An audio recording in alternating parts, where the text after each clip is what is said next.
ये कहानी है भविष्य की। सन 2065 में जब इंसानों को अपने आकाशगंगा में जीने लायक ग्रह मिल चुके थे, वो और जानने की कोशिश कर रहे थे। सब अच्छा जा रहा था, मगर फिर शक्तिशाली देशों के बीच परमाणु युद्ध शुरू हुआ। 60 मिनट की जंग ने दुनिया को पूरी तरह से तबाह कर दिया। कुछ इंसान पृथ्वी से जिंदा बच निकले। पेगासस नामी ये अंतरिक्ष यान बचे कुछ इंसानों का आखिरी घर था, और अब वो सितारों में एक नए जीने लायक ग्रह की तलाश में निकले हैं। बस यही लोग मानव जाति को बचा सकते थे, मगर ये सफर बहुत लंबा था और वो अकेले नहीं थे। दोस्तों, द लास्ट स्काउट नाम की ये साइंस फिक्शन फिल्म साल 2017 में आई। ये एक लो बजट की फिल्म है, तो इसके विजुअल्स पर ज्यादा ध्यान ना दे। कहानी बोर करने वाली नहीं है। साइंस फिक्शन कहानियां पसंद करने वालों के लिए ये अच्छी है। फिल्म की कहानी शुरू होती है पृथ्वी के तबाह होने के 7 साल बाद।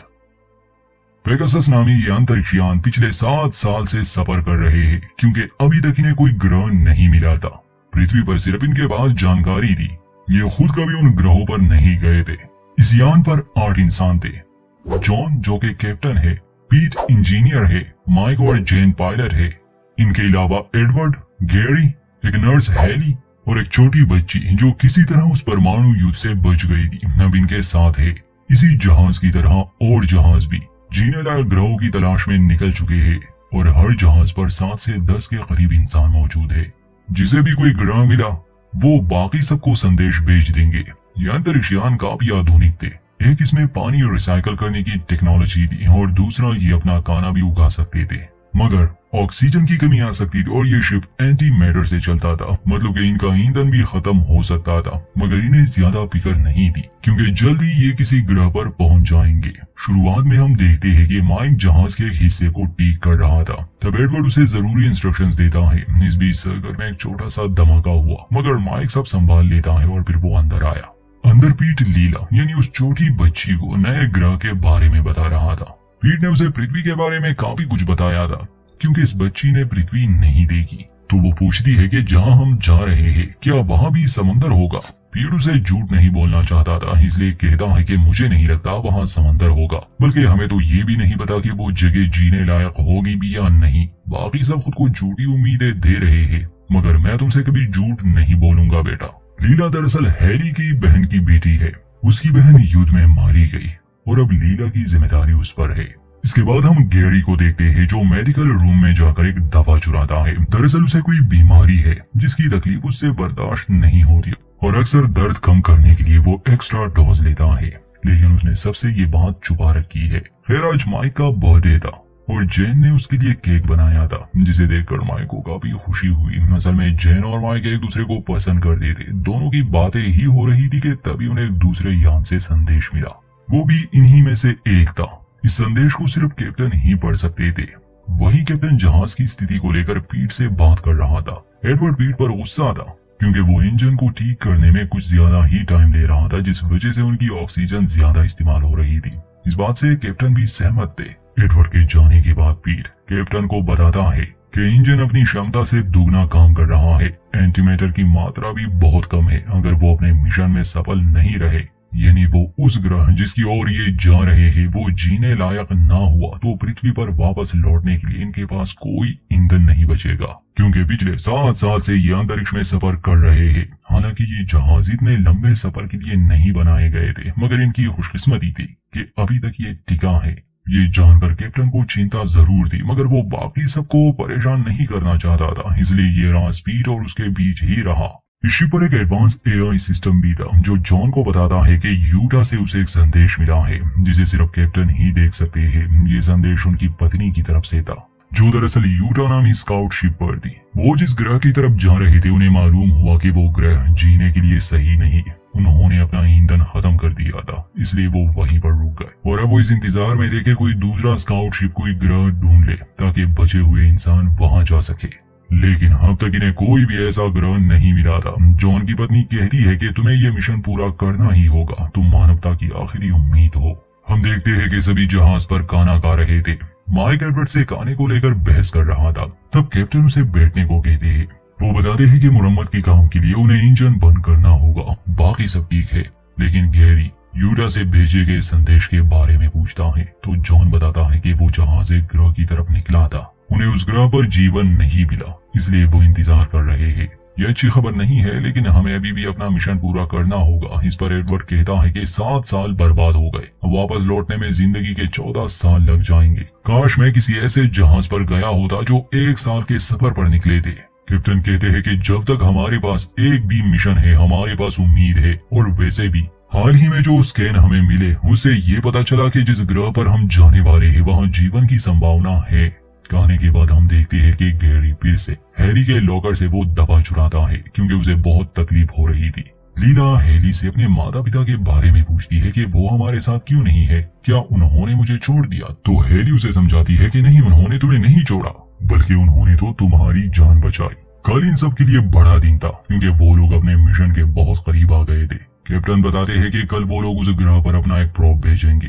अगर उसके रिजल्ट नेगेटिव आए तो हम आगे बढ़ेंगे, यानी सब खत्म। लेकिन फिलहाल हमें अलर्ट रहना होगा क्योंकि हम बस पहुंचने ही वाले हैं। जिसके बाद सभी अपने अपने काम पर लग गए। हैरी जब गैरी का चेकअप कर रही थी तो उसे पता चला कि गैरी दवा चुरा रहा है। हैरी उसे कहती है कि इस दवा का ज्यादा इस्तेमाल उसके लिए जानलेवा हो सकता है। जिस पर गैरी कहता है कि मैं वैसे भी मरने वाला हूँ, इस बात से अब फर्क नहीं पड़ता। वहीं दूसरी तरफ माइक और एडवर्ड के बीच झगड़ा हो गया। एडवर्ड ने पी रखी थी, अब पता नहीं उसे शिप पर शराब कहाँ से मिली। खैर माइक उस पर गुस्सा करता है, कहता है कि तुम खुद निराश हो, तुम्हें कोई उम्मीद नजर नहीं आ रही, इसका मतलब ये नहीं कि तुम हमारी भी उम्मीद खत्म कर दो। तो एडवर्ड गुस्से में कहता है कि इस जहाज पर सबसे जरूरी इंसान मैं हूँ। मैं इकलौता हूँ जो भेजे गए प्रोब के संदेश को पढ़ सकता है। मुझे मार दिया तो कभी जान नहीं पाओगे वो ग्रह कैसा है। वो बहस ही कर रहे थे कि तभी कंप्यूटर कोड ऑरेंज की वार्निंग देता है। मार्क जल्दी से कैप्टन को जगाता है क्योंकि उस ग्रह के ऑर्बिट में एक दूसरा जहाज दिखा था।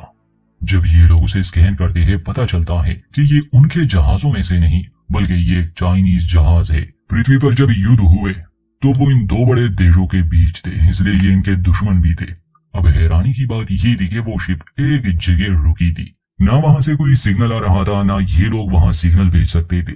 माइक कहता है कि ये लोग रुके क्यों है, तो एडवर्ड कहता है कि हो सकता है इन्होंने भी एक प्रोब भेजा हो जिसकी खबर अच्छी ना हो, या हो सकता है वो मर गए हो।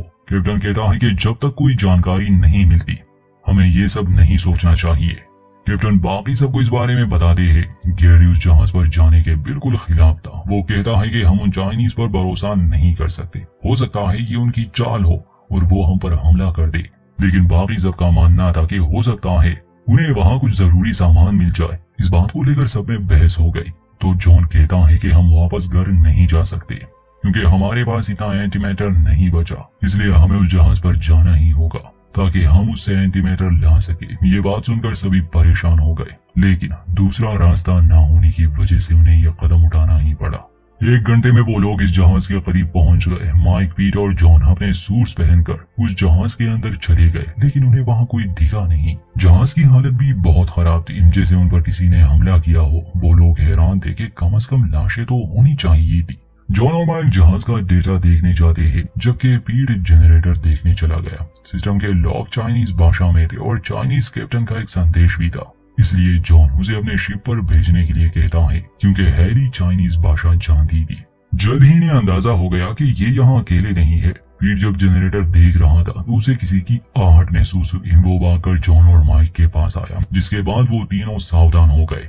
लेकिन उन्हें मिला एक बच्चा जिसका नाम जय है। उस बच्चे की हालत ठीक नहीं थी, उन्हें देखते ही वो बेहोश हो गया, इसलिए वो लोग उसे पेगासस में लाने का फैसला करते हैं। लेकिन एयरलॉक दूसरी तरफ से बंद था। दरअसल उसे एडवर्ड ने लॉक किया था। वो कहता है कि मैं नहीं चाहता उस जहाज पर जो हुआ वो यहाँ भी हो, इसलिए आप सबको वहीं रुकना होगा जब तक पता न चल जाए कि असल में हुआ क्या था। कैप्टन गुस्से में उसे दरवाजा खोलने को कहते हैं। एडवर्ड कहता है कि आपके यहाँ ना होने पर इस जहाज का कैप्टन मैं हूँ, इसलिए मैं आपका आदेश नहीं मान सकता। आप लोगों की वजह से मिशन खतरे में पड़ गया। तब हैरी उसे किसी चीज से मारकर बेहोश कर देती है। कैप्टन बच्चे को लेकर जहाज पर वापस आ गए। गैरी भी इस बात से खुश नहीं था कि वो एक चाइनीज बच्चे को यहाँ ले आए। वो कहता है कि ये हमारे दुश्मनों का बच्चा है। पीट अभी भी उस चाइनीज जहाज पर था। नजर में उसे कुछ जरूरी सामान चाहिए था। माइक तो पहले ही निकल गया, मगर जब पीट वापस लौट रहा था तो ब्रिज उड़ जाता है और पीट वहीं फंस गया। पेगासस यान भी बेकाबू हो गया। वो काफी दूर निकल गए। कोई एस्केप पोर्ट नहीं था, इसलिए पीट वहीं रह जाता है। सभी उसके लिए दुखी थे क्योंकि पिछले 7 साल से वही पेगासस की मुरम्मत कर रहा था। उसकी बदौलत वो जिंदा थे। अपने आखिरी समय में पीट ने उन्हें कुछ जरूरी जानकारी दी, जिससे अगर वो ग्रह जीने लायक है तो वो कैसे सुरक्षित लैंड कर सकते हैं। उस चाइनीज जहाज में धमाके की वजह से पीट की मौत हो गई। गैरी कहता है कि मैंने तुम्हें कहा था कि चाइनीज लोगों के चक्कर में मत पड़ना, लेकिन तुम्हारी वजह से हमने उस इकलौते इंसान को खो दिया जो जहाज को चला सकता था, और अब हम कंप्यूटर्स के सहारे हैं। अगले सीन में हम देखते हैं कि जे को होश आ गया था, लेकिन वो काफी डरा हुआ था। हाथ में सीजर लिए वो किसी को अपने करीब आने नहीं दे रहा था, मगर हैरी जो कि डॉक्टर थी और उसे चाइनीज भाषा भी आती थी, वो उस बच्चे को शांत करती है, उसे गले से लगाती है। कैप्टन हैरी से कहते हैं कि इससे पता करो कि उस जहाज पर क्या हुआ था, साथ ही एडवर्ड पर नजर रखना। इस बीच लीला और जे की दोस्ती हो गई। जॉन के पूछने पर हैरी बताती है कि मेरी चाइनीज ज्यादा अच्छी नहीं, मैंने एआई का भी इस्तेमाल किया, लेकिन जे ने ज्यादा कुछ नहीं बताया। उस जहाज पर जरूर कुछ बहुत बुरा हुआ होगा, लेकिन वो बताना नहीं चाहता। कैप्टन कहते हैं कि स्केप पोर्ट 6 महीने पहले ही लॉन्च हो गया था और तब से ये बच्चा जहाज पर अकेला था। लेकिन हैरानी की बात यह है कि पोर्ट के लॉन्च होने के बाद एयरलॉक को 6 बार खोला गया, लेकिन जहाज से कोई बाहर नहीं गया। हैरी कहती है कि शायद जे ने आत्महत्या करने की कोशिश की, पर वो कर नहीं पाया। खैर फिलहाल प्रॉप तैयार था, इसलिए कैप्टन नए ग्रह पर प्रॉप भेजने का आदेश देते हैं। थोड़ी देर बाद एडवर्ड कैप्टन को बताते हैं कि उन्हें एक चाइनीज प्रॉप भी मिला है, जिसे स्केप पोर्ट से कुछ घंटे पहले लॉन्च किया गया था, और उसकी जानकारी से उन्हें पता चला है कि सोलर सिस्टम में एक नहीं बल्कि 2 ग्रह है, किसी एक पर तो जीवन होगा ही। प्रॉप ने चाइनीज जहाज को कुछ सिग्नल्स भेजे थे, लेकिन वो सिग्नल जहाज तक पहुंचा ही नहीं। जब हमारा प्रॉप उसके करीब पहुंचेगा तो हमें वो सिग्नल्स मिल सकते हैं। फिलहाल वो दूसरा ग्रह सूरज की ओर है। कुछ ही दिनों में ये लोग उस ग्रह तक भी पहुंच जाएंगे, लेकिन फिलहाल उन्हें इंतजार करना था। किसी को भी नींद नहीं आती, क्योंकि अगर इन 2 ग्रहों में कोई एक भी जीने लायक नहीं हुआ तो ये लोग यहीं पर मर जाएंगे। हम देखते हैं कि एडवर्ड माइक के पास आया। दोनों फिल्म देखने बैठ गए, मगर एडवर्ड की आंख लग गई। जागने पर वो देखता है कि किसी ने माइक का गला काटकर उसे मार दिया। ये सब देखकर वो चिल्लाने लगा। जेन और कैप्टन भागकर वहां आते हैं। कैप्टन को एडवर्ड पर शक था, लेकिन एडवर्ड साफ साफ कह देता है कि मैंने ये नहीं किया। तभी शिप में अलार्म बजने लगा। एआई बताता है कि इंजीनियरिंग रूम में किसी ने छेड़छाड़ की है, इसलिए सभी वहां देखने जाते हैं। जबकि जेन सदमे में थी। जब वो लोग इंजीनियरिंग रूम में पहुंचे तो जे वहां मौजूद था। हैरी उससे पूछती है कि उसने माइक के साथ क्या किया, तो जे कहता है कि उसने कुछ नहीं किया। इस पर गैरी गुस्सा होकर कहता है कि ये तो ऐसा ही कहेगा, ये हमारा दुश्मन है और ये किसी की भी जान ले सकता है। कैप्टन जे पर नजर रखने को कहता है। अगले दिन जब कैप्टन रिपोर्ट्स देख रहे थे तो तभी एक चाइनीज आदमी ने उन पर हमला कर दिया, जो उसी दूसरे जहाज से चुपकर यहाँ आ गया था। वो आदमी कैप्टन को मारने की कोशिश करता है, लेकिन तभी जेन वहां आकर उस आदमी को शूट कर देती है, जिससे कैप्टन की जान बच गई। अब कैप्टन जे को उस कमरे में बुलाती है जहां उस आदमी की लाश थी। तब गैरी उससे चाइनीज भाषा में बात करता है, जिस पर हैरी और कैप्टन हैरान थे, क्योंकि उसने इस बारे में पहले नहीं बताया कि वो चाइनीज भाषा जानता है। खैर गैरी बताता है कि जे का कहना है कि इसी व्यक्ति ने जहाज पर सभी लोगों को मारा था, एक एक करके, और फिर उन्हें एयरलॉक से बाहर फेंक दिया। यही वजह है कि एयरलॉक 6 बार खोला गया था। कैप्टन जे को बांधने का ऑर्डर देते हैं।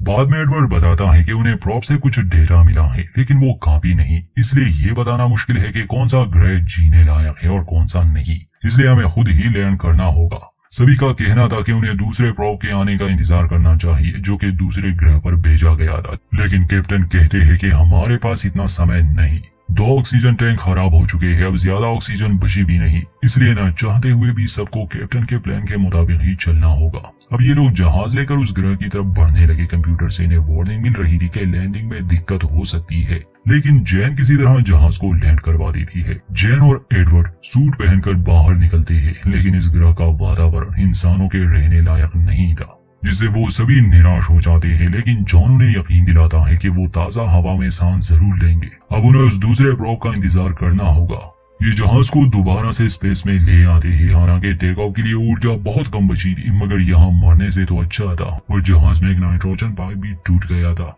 जिसे ठीक करने के लिए एडवर्ड गैरी के कमरे से कुछ सामान लेने जाता है। वहाँ उसे एक ब्लेड मिला जिस पर खून लगा था। ये देखकर एडवर्ड समझ गया कि माइक को उस चाइनीज ने नहीं बल्कि गैरी ने मारा था। लेकिन पहले वो जल्दी से पाइप को जोड़ने चला गया, और इसके बाद वो किसी को कुछ बता पाए गैरी उसे भी मार देता है। फिर वो जॉन के पास आकर उसे बताता है कि जे ने एडवर्ड को मार दिया। जॉन अपनी बंदूक लेकर जे के पास जाता है, लेकिन जे तो अभी भी बांधा हुआ था। जॉन समझ गया कि कुछ गड़बड़ है।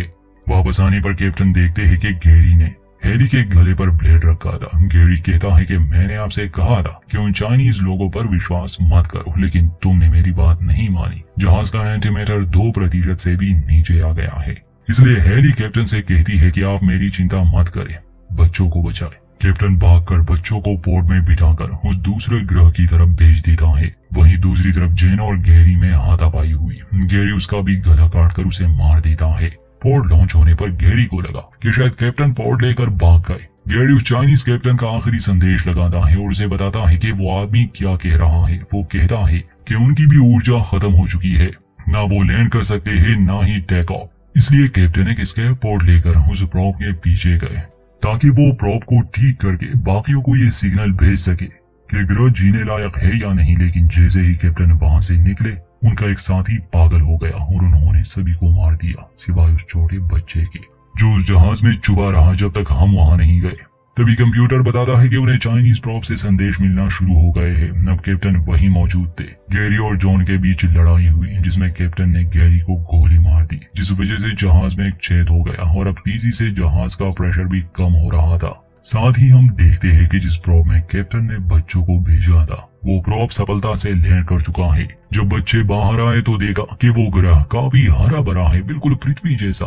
वही वो चाइनीज कैप्टन भी था जो बच गया। जे उसकी तरफ भागता है क्योंकि ये उसके पिता थे। ये लोग एक दूसरे को देखकर बहुत खुश थे। वहीं पेगासस में कैप्टन और हैरी को एक मुश्किल फैसला लेना था। उनके पास ज्यादा ईंधन नहीं बचा था। या तो वो उस ग्रह पर लैंड कर सकते थे या एक प्रॉप को बाकी स्काउट जहाजों की तरफ भेज सकते थे, जिसमें मानव जाति को एक नया ग्रह मिल जाएगा। और वो दोनों प्रॉप भेजने का फैसला करते हैं, यानी अपनी बलि देकर। और इसी के साथ पेगासस जहाज उस ग्रह पर गिरने लगा। यहीं पर फिल्म का अंत होता है। तो दोस्तों, ये थी इस फिल्म की एक्सप्लेनेशन। उम्मीद करते हैं ये आपको पसंद आई होगी। वीडियो अच्छी लगे तो लाइक करें और चैनल को सब्सक्राइब करना ना भूलें।